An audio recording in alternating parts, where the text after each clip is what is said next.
എൻ്റെ പേര് ഹിരൻ. അറിഞ്ഞ കാര്യങ്ങൾ അറിയാത്തവർക്ക് വേണ്ടിയുള്ള യാത്ര, അറിവിൻ്റെ നിറകുടം തേടിയുള്ള യാത്ര, അറിവിൻ്റെ ഇന്ദ്രജാലത്തിലേക്കുള്ള യാത്ര, അറിവിൻ്റെ ആറാം ഇന്ദ്രിയത്തിലേക്കുള്ള യാത്ര. എല്ലാ പ്രിയ ഉദ്യോഗാർത്ഥികൾക്കും നമ്മുടെ ചാനലായ സിക്സ്ത് സെൻസിലേക്ക് സ്വാഗതം.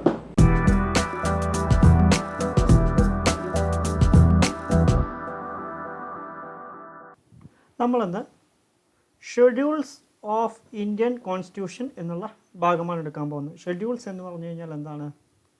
പട്ടികകൾ എന്ന് മലയാളത്തിൽ പറയാം. അതായത് നമുക്കറിയാം, ഏതൊരു ബുക്ക് എടുത്താലും ഏതൊരു പുസ്തകം എടുത്താലും അതിനെന്തുണ്ടാവും? ഒരു ഉള്ളടക്കം ഉണ്ടായിരിക്കും. അതുപോലെ തന്നെ വേണമെങ്കിൽ എന്താണ്, ഇന്ത്യൻ ഭരണഘടനയുടെ ഉള്ളടക്കമാണ് എന്ത് എന്ന് നമുക്ക് പറയാൻ പറ്റും? ഷെഡ്യൂൾ എന്ന് നമുക്ക് പറയാൻ പറ്റും. ഭരണഘടന നിലവിൽ വരുന്ന സമയത്ത് 8 ഷെഡ്യൂളുകൾ അഥവാ 8 പട്ടികകളാണ് ഉണ്ടായിരുന്നത്. എന്നാൽ ഇപ്പോൾ ഉള്ളത് എത്രയാണ്? 12 പട്ടികകളാണ് ഇപ്പോൾ ഉള്ളത്. അപ്പോൾ ഇന്ത്യൻ കോൺസ്റ്റിറ്റ്യൂഷനിൽ വരുമ്പോൾ 8 പട്ടികകളും ഇപ്പോൾ ഉള്ളത് എന്താണ്? 12 പട്ടികകളും. ഇനി ഓരോ ഷെഡ്യൂളും എന്തിനെക്കുറിച്ചാണ് പറയുന്നത് എന്ന് നമുക്ക് നോക്കാം. ഫസ്റ്റ് ഷെഡ്യൂൾ എന്തിനെ കുറിച്ചാണ് പറയുന്നത്? It contains the name of state and union territories. Territorial jurisdiction of state is also included. അതായത് എന്താണ്? ഇന്ത്യൻ യൂണിയനിലെ സംസ്ഥാനങ്ങളെയും അതുപോലെ തന്നെ എന്താണ്, കേന്ദ്രഭരണ പ്രദേശങ്ങളെയും കുറിച്ചാണ് പ്രതിപാദിക്കുന്നത്. അതായത് ഇന്ത്യ യൂണിയൻ എന്ന് പറഞ്ഞാൽ എന്താണ്? ഇന്ത്യ രാജ്യത്തുള്ള കേന്ദ്രഭരണ പ്രദേശങ്ങളെയും അതുപോലെ തന്നെ എന്താണ്, സംസ്ഥാനങ്ങളെയും കുറിച്ചാണ് ഏത് ഷെഡ്യൂളിൽ പറയുന്നത്? ഒന്നാമത്തെ ഷെഡ്യൂളിൽ പറയുന്നത്. ഇനി രണ്ടാമത്തെ ഷെഡ്യൂളിൽ എന്താ പറയുന്നത്? അതായത് ശമ്പളം, വേതനം തുടങ്ങിയവയെക്കുറിച്ചാണ്. അതായത് ചില വ്യക്തികളുടെ ശമ്പളം, വേതനം തുടങ്ങിയവയെക്കുറിച്ചാണ് പറയുന്നത്. ഏതൊക്കെ വ്യക്തികളുടെ എന്ന് നമുക്ക് നോക്കാം. ഒന്ന്, പ്രസിഡന്റ് ഓഫ് ഇന്ത്യ, രാഷ്ട്രപതി, ഗവർണർ ഓഫ് ഇന്ത്യൻ സ്റ്റേറ്റ്, അതുപോലെ തന്നെ ഗവർണർമാർ, speaker of Lok Sabha, deputy speaker of Lok Sabha, അതായത് ലോക്സഭയിലെ speaker, deputy speaker, chairman of Rajya Sabha, deputy chairman of Rajya Sabha, അതുപോലെ തന്നെ രാജ്യസഭയിലെ chairman, deputy chairman, speaker and deputy speaker of legislative assemblies of Indian state. അതായത് ഇന്ത്യൻ സംസ്ഥാനങ്ങളിലെ ലെജിസ്ലേറ്റീവ് അസംബ്ലിയുടെ എന്താണ്, സ്പീക്കറുടെയും അതുപോലെ തന്നെ ഡെപ്യൂട്ടി സ്പീക്കറുടെയും, chairman and deputy speaker of legislative council of Indian States. അതായത് എന്താണ്, ലെജിസ്ലേറ്റീവ് കൗൺസിൽ, നേരത്തെ പറഞ്ഞ ലെജിസ്ലേറ്റീവ് അസംബ്ലി, ഇതെന്താണ്, ലെജിസ്ലേറ്റീവ് കൗൺസിലിലെ എന്താണ്, ചെയർമാൻ്റെയും ഡെപ്യൂട്ടി ചെയർമാൻ്റെയും എന്താണ്, ശമ്പളത്തെക്കുറിച്ച്, സുപ്രീം കോർട്ടിലെ ജഡ്ജിമാരെക്കുറിച്ച്, ഹൈക്കോർട്ടിലെ ജഡ്ജിമാരെക്കുറിച്ച്, പിന്നെന്താണ്, controller and auditor general of India. ഇത്രയും പേരുടെ എന്തിനെക്കുറിച്ചാണ് പറയുന്നത്? ശമ്പളത്തെയും അതുപോലെ തന്നെ വേതനത്തെയും അവരുടെ അലവൻസിനൊക്കെ കുറിച്ച് പറയുന്ന കാര്യങ്ങളാണ് ഏതിൽ പെടുന്നത്? സെക്കൻഡ് ഷെഡ്യൂളിൽ വരുന്നത്. ഇനി മൂന്നാമത്തെ ഷെഡ്യൂൾ, തേർഡ് ഷെഡ്യൂൾ, എന്താണ് ഇതിൽ പറയുന്നത്? മൂന്നാമത്തെ ഷെഡ്യൂളിൽ എന്താ പറയുന്നത്? സത്യപ്രതിജ്ഞയെക്കുറിച്ചാണ്. എന്താണ് സത്യപ്രതിജ്ഞ? ഓത്ത് ആൻഡ് അഫർമേഷൻ. സത്യപ്രതിജ്ഞയെക്കുറിച്ചാണ് ഏതിൽ പറയുന്നത്? തേർഡ് ഷെഡ്യൂളിൽ പറയുന്നത്. ആരൊക്കെ ചെയ്യുന്ന സത്യപ്രതിജ്ഞ എന്ന് ചോദിച്ചു കഴിഞ്ഞാൽ, union ministers of India, parliament election candidates, members of parliament അഥവാ MP, supreme court judges, controller and auditor general, state ministers, state legislative elections candidate, state legislator members, high court judges. ഇത്രയും പേരുടെ എന്താണ്, ഓത്ത് ആൻഡ് അഫർമേഷൻ അഥവാ സത്യപ്രതിജ്ഞയെക്കുറിച്ചാണ് ഏതിൽ പറയുന്നത്? മൂന്നാമത്തെ സ്കെഡ്യൂളിൽ പറയുന്നത്. 4, fourth സ്കെഡ്യൂളിൽ എന്താ പറയുന്നത്? It contains the provisions in relations to the allocation of seats for states and union territories in Rajya Sabha. അതായത് എന്താണ്, നാലാമത്തെ സ്കെഡ്യൂളിൽ എന്ത് പറയുന്നു? ഓരോ സംസ്ഥാനങ്ങൾക്കും അതുപോലെ തന്നെ കേന്ദ്രഭരണ പ്രദേശങ്ങൾക്കും രാജ്യസഭയിലുള്ള സീറ്റുകളുടെ എണ്ണത്തെക്കുറിച്ച് പ്രതിപാദിക്കുന്നു. അതായത് നമുക്കെന്തറിയാം, രാജ്യസഭയിൽ ലിമിറ്റഡ് നമ്പേഴ്സ് ഓഫ് സീറ്റ്സേ ഉള്ളൂ, അല്ലേ? വളരെ കുറഞ്ഞ സീറ്റുകളേ ഉള്ളൂ. അതിന് ഓരോ സ്റ്റേറ്റിൽ നിന്ന് എത്ര പേര് വേണം, അല്ലെങ്കിൽ എന്താണ്, ഓരോ യൂണിയൻ ടെറിട്ടറീസിൽ നിന്ന് അഥവാ കേന്ദ്രഭരണ പ്രദേശങ്ങളിൽ നിന്ന് എത്ര പേര് വേണം എന്ന് പറയുന്ന സ്കെഡ്യൂളാണ് ഏത് എന്ന് പറയുന്നത്? നാലാമത്തേത് എന്ന് പറയുന്നത്. നാലാമത്തെ ഷെഡ്യൂളിലാണ് ഇതിനെക്കുറിച്ച് പ്രതിപാദിക്കുന്നത്. എന്താണ്, സംസ്ഥാനങ്ങളുടെയും അതുപോലെ തന്നെ എന്താണ്, കേന്ദ്രഭരണ പ്രദേശങ്ങൾക്കും രാജ്യസഭയിലുള്ള സീറ്റുകളുടെ എണ്ണമാണ് ഇതിൽ പ്രതിപാദിക്കുന്നത്. ഓക്കെ, ഇനി അടുത്തത് അഞ്ചാമത്തെ എന്താ പറയുന്നത്? It contains provisions in relation to the administration and control of scheduled areas and scheduled tribes. അതായത് എന്താണ് പറയുന്നത്? അഞ്ചാമത്തേൽ എന്താണ് പറയുന്നത്? പട്ടിക പ്രദേശങ്ങളുടെയും പട്ടിക ഗോത്രവർഗങ്ങളുടെയും ഭരണവും നിയന്ത്രണവും സംബന്ധിച്ച വ്യവസ്ഥയെക്കുറിച്ചാണ് പ്രതിപാദിക്കുന്നത്. എന്താണ്? പട്ടിക പ്രദേശങ്ങളുടെയും അതുപോലെ തന്നെ എന്താണ് പട്ടിക ഗോത്രവർഗങ്ങളെയും. നമ്മളൊക്കെ അറിയാം, നമ്മൾ ഈ ഷെഡ്യൂൾഡ് ട്രൈബ്സിനെ എന്താണ് കുറച്ച് മുൻഗണന കൊടുക്കുന്നുണ്ട് അല്ലേ? പല കാര്യങ്ങളിലും നമ്മൾ അവർക്ക് മുൻഗണന കൊടുക്കുന്നുണ്ട്. അവരുടെ കാര്യങ്ങളെക്കുറിച്ചൊക്കെയാണ് ഏതിൽ പറയുന്നത്? അഞ്ചാമത്തെ ഷെഡ്യൂളിൽ പറയുന്നത്. അതായത് അവർക്ക് വേണ്ട ഭരണം അതുപോലെ തന്നെ നിയന്ത്രണം സംബന്ധിച്ച വ്യവസ്ഥകളെക്കുറിച്ചാണ് ഏതിൽ പറയുന്നത്? അഞ്ചാമത്തെ ഷെഡ്യൂളിൽ പറയുന്നത്. ഇനി ആറാമത്തത് sixth schedule. It contains provisions in relation to the administration of tribal areas the states of Assam, Meghalaya, Tripura and Mizoram. അതായത് എന്താണ് ആറാമത്തെ ഷെഡ്യൂൾ എന്താ പറയുന്നത്? ആസാം, മേഘാലയ, മിസോറാം, ത്രിപുര എന്നീ സംസ്ഥാനങ്ങളിലെ ഗോത്രവർഗ പ്രദേശങ്ങളുടെ ഭരണം സംബന്ധിച്ച വ്യവസ്ഥകളെക്കുറിച്ച് നമുക്കറിയാം. ഇവിടെയൊക്കെ ഗോത്രവർഗക്കാരെന്താണ് കൂടുതലാണ്. അപ്പോൾ ആ സംസ്ഥാനങ്ങളുടെ ഗോത്രവർഗത്തെ സംബന്ധിച്ച ഭരണത്തെക്കുറിച്ച് സംസാരിക്കുന്ന സ്കെഡ്യൂളാണ് ഏത് എന്ന് പറയുന്നത്? സിക്സ്ത് ഷെഡ്യൂൾ എന്ന് പറയുന്നത്. അപ്പോൾ ഏതൊക്കെയാണ് അതിൽ വരുന്ന സംസ്ഥാനങ്ങൾ എന്ന് ചോദിച്ചു കഴിഞ്ഞാൽ ആസാം, മേഘാലയ, ത്രിപുര, മിസോറാം. ഓക്കെ, അടുത്തത് സെവൻത്ത് വൺ എന്തിനെക്കുറിച്ച് സംസാരിക്കുന്നു? This schedule deals with the 3 legislative list. അതായത് എന്താണ്? Union list, state list, concurrent list എന്നീ 3 ലിസ്റ്റുകളെക്കുറിച്ച് പ്രതിപാദിക്കുന്നു. ഏതൊക്കെയാണ്? Union list, state list, concurrent list. നമുക്കറിയാം എന്താണ് സെൻട്രൽ ഗവൺമെൻറ്റിനും സ്റ്റേറ്റ് ഗവൺമെൻറ്റിനും എന്താണ് അതിൻ്റേതായ പവറുകളുണ്ട് അല്ലേ?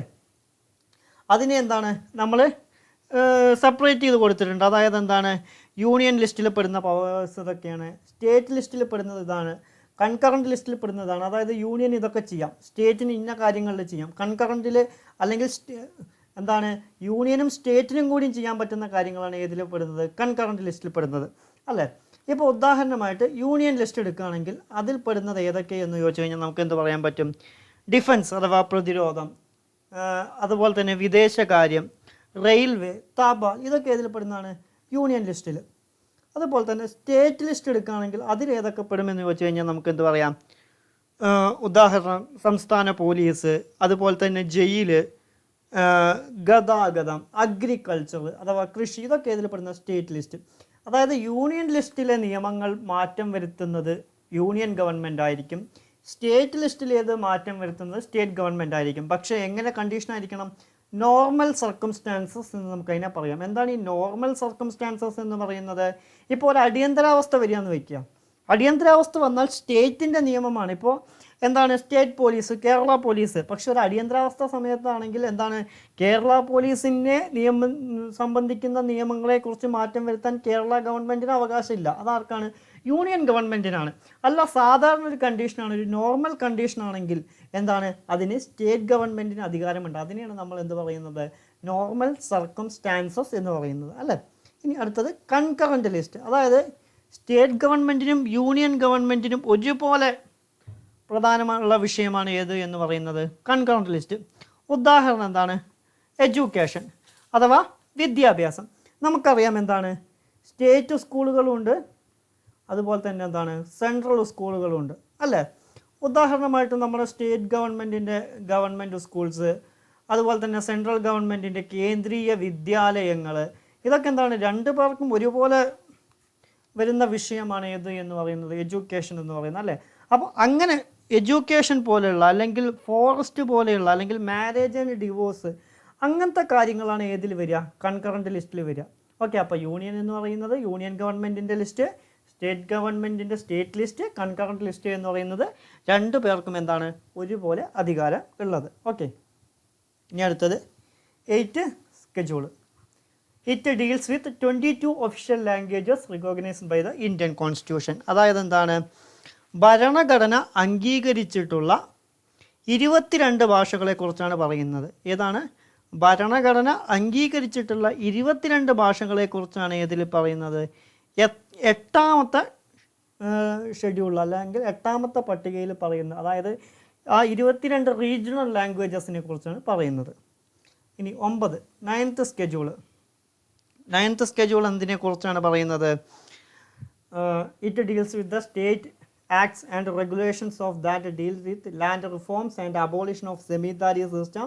It also deals with the act and regulations of parliament dealing with other matters. അതായത് എന്താണ്? വേറൊന്നല്ല, ഭൂപരിഷ്കരണം, സംസ്ഥാനങ്ങളുടെ പ്രത്യേക തരം നിയമങ്ങൾ എന്നൊക്കെ പറഞ്ഞു. ഭൂപരിഷ്കരണം അതായത് എന്താണ്? ലാൻഡ് റിഫോംസ് ആക്ട്, അതുപോലെ തന്നെ എന്താണ്?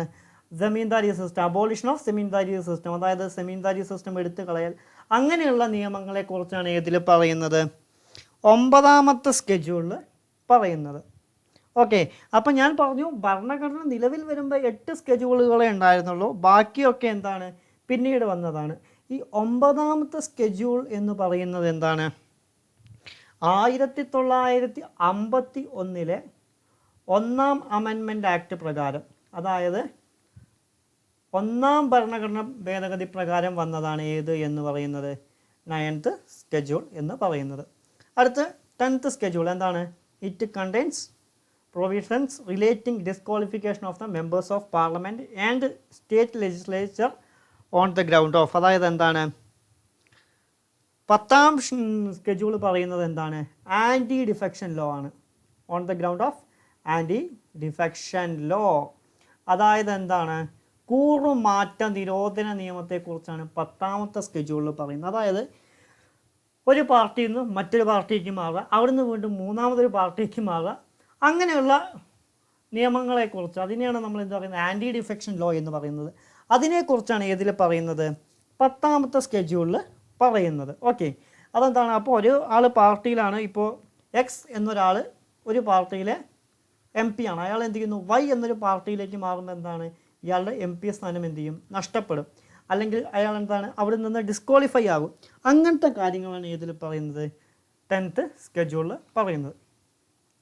ഈ ഒരു കാര്യം വിട്ടുപോയി, 10th സ്കെഡ്യൂൾ നിലവിൽ വരുന്നത് എപ്പോഴാണ്? 1985 52ാം ഭരണഘടനാ ഭേദഗതി പ്രകാരം, 52ാം അമെൻമെൻറ്റ് ആക്ട് പ്രകാരമാണ് ഏത് വരുന്നത്? 10th സ്കെഡ്യൂൾ നിലവിൽ വരുന്നത്. അടുത്തത് 11th സ്കെഡ്യൂൾ. 11th സ്കെഡ്യൂൾ എന്താണ്?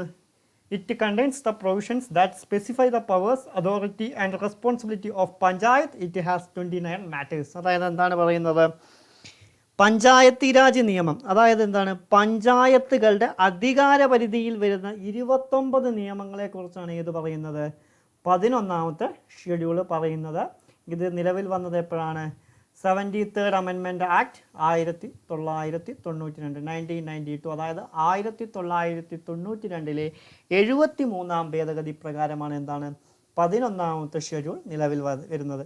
ഇനി അവസാനത്തെ ഒന്ന് 12ാമത്തെ schedule, 12th schedule. It deals with the provisions that specify the powers, authority and responsibilities of municipalities. It has 18 matters. എന്താണ്? മുനിസിപ്പാലിറ്റി അഥവാ നമുക്ക് മലയാളത്തിൽ നഗരപാലികാ നിയമം എന്ന് പറയാം. അങ്ങനെ മുനിസിപ്പാലിറ്റിയുടെ അധികാര പരിധിയിൽ വരുന്ന 18 നിയമങ്ങളെക്കുറിച്ച് എന്താണ്? മുനിസിപ്പാലിറ്റിയുടെ എന്താണ് പരിധിയിൽ വരുന്ന 18 നിയമങ്ങളെക്കുറിച്ചാണ് ഏത് പറയുന്നത്? 12th ഷെഡ്യൂൾ പറയുന്നത്. ഇതെന്നാണ് നിലവിൽ വരുന്നത്? 74ാമത്തെ അമെൻമെൻറ്റ് ആക്ട് പ്രകാരം 1992 ഏത് നിലവിൽ വരുന്നത്? 12th സ്കെഡ്യൂൾ എന്താണ് നിലവിൽ വരുന്നത്. അപ്പോൾ നമ്മൾ പഠിച്ചത് ഇന്ന് ഇന്ത്യൻ കോൺസ്റ്റിറ്റ്യൂഷനിലെ സ്കെഡ്യൂൾസിനെ അല്ലെങ്കിൽ പട്ടികകളെ കുറിച്ചാണ്. അപ്പം ഈ ക്ലാസ് എല്ലാവരും കണ്ടു എന്ന് വിചാരിക്കുന്നു. എല്ലാവരും ക്ലാസ്സിൽ കൃത്യമായിട്ട് കാണുക, അതിൽ നിന്ന് നോട്ട്സ് ഉണ്ടാക്കുക. അതുപോലെ തന്നെ നിങ്ങളുടെ സപ്പോർട്ടാണ് ഞങ്ങളുടെ ഊർജ്ജം എന്ന് പറയുന്നത്. അപ്പോൾ ഇതുവരെ സപ്പോർട്ട് ചെയ്ത എല്ലാവർക്കും നന്ദി. ഇതുപോലെ തുടർന്നും സപ്പോർട്ട് ചെയ്യുക. നന്ദി, നമസ്കാരം.